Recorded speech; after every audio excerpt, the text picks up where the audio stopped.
Olá a todos, luso-curiosos e sejam muito bem-vindos. Preparem-se porque hoje vamos embarcar numa viagem no tempo. Mas não é uma viagem qualquer. Vamos muito para trás, para uma era antes dos castelos, antes das caravelas, antes de tudo. Vamos tentar conhecer os verdadeiros pioneiros, os primeiros humanos a pisar o chão que hoje chamamos Portugal.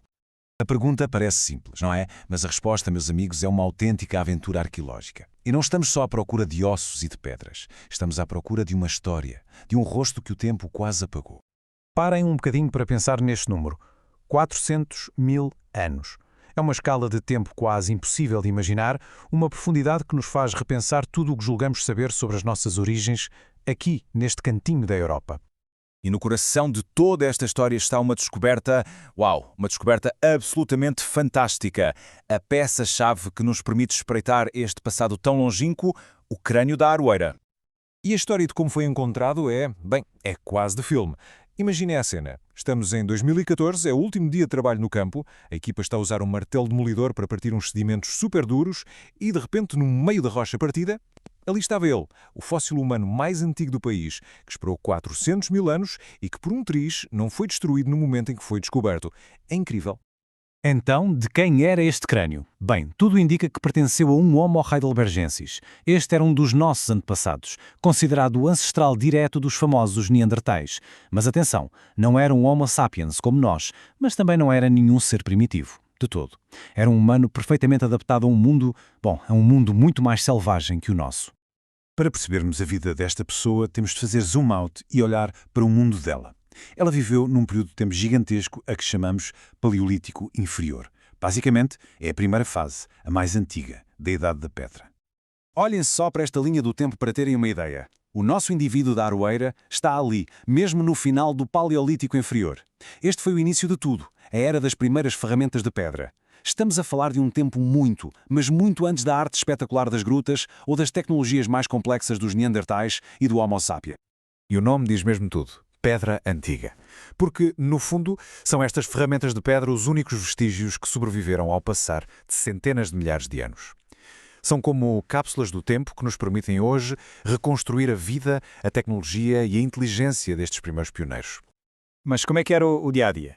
É muito fácil idealizar o passado, mas a verdade é que a realidade era uma luta constante pela sobrevivência num mundo que era literalmente povoado por gigantes. Este contraste é brutal.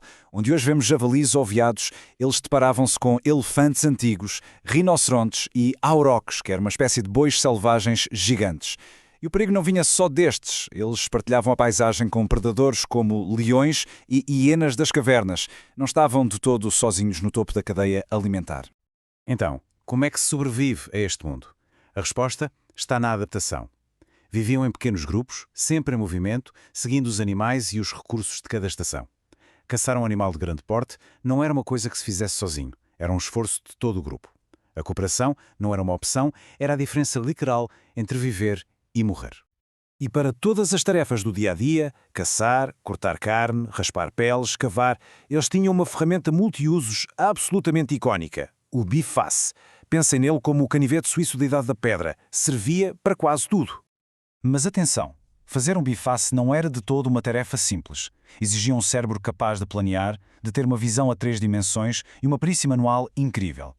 O artesão tinha de olhar para um bloco de pedra e conseguir visualizar a ferramenta que estava lá dentro. Isto já não é só partir pedra, isto é tecnologia, é design, é conhecimento passado de geração em geração.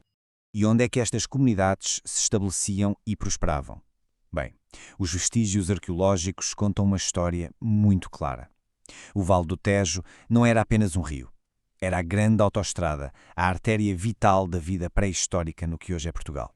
Não é por acaso que as margens do Tejo estão repletas de sítios arqueológicos. O rio era como um imã. Dava-lhes água, claro, mas também atraía os animais que eles caçavam e, talvez o mais importante, oferecia a matéria-prima perfeita para as suas ferramentas. Por isso é que encontramos tantas oficinas de fabrico de ferramentas ao longo do rio.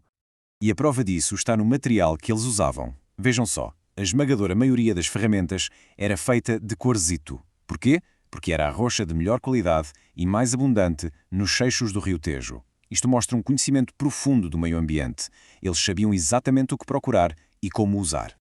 Portanto, quando juntamos todas estas peças do puzzle, O crânio, as ferramentas, o ambiente. Que imagem é que temos destes primeiros habitantes? Qual é, afinal, o seu verdadeiro legado?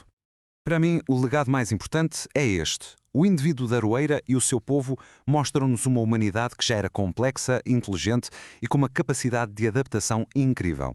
Com a sua tecnologia, a sua vida em grupo e o domínio do fogo, eles não estavam apenas a sobreviver, estavam a prosperar, estavam a deixar a sua marca no mundo. Cada uma destas ferramentas de pedra é um capítulo da sua história. Mas isto deixa-nos a pensar. O que é que não ficou registado? Que conversas tiveram à volta da fogueira? Que laços de amizade e família os uniam? Que histórias contavam? Se calhar, o maior legado que eles nos deixaram foi mesmo este mistério. Este desafio para continuarmos a procurar, a escavar e, acima de tudo, a imaginar. Muito obrigado por me acompanharem, Lusocuriosos, e até à próxima.